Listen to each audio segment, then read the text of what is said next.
and yet what if I tell you that one such spy born in a tiny village of Tamil Nadu told the joy which India tastes told?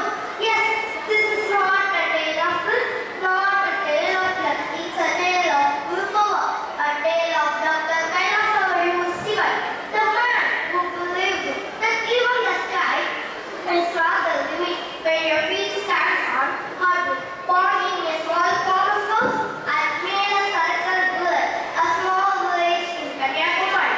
No fancy school, no coaching, just dreams. When other kids carried back, he carried hope. When others felt notebooks, he had a mind that never was stopped. That asking, how do the stars stay in the sky? He studied under the dim light of kerosene lamps. He walked miles to school and he used the banana leaves to write when paper was luxury. But you know what? He never wrote complaints on the streets. He wrote formulas that later led to the rockets. From that small classroom to the Indian Space Research Organization, ISRO, he became the man who designed the first remix of India's dream. Dr. Sivan was behind India's Chandrayaan and Gaganyaan missions. The missions that whispered to the moon, India is coming.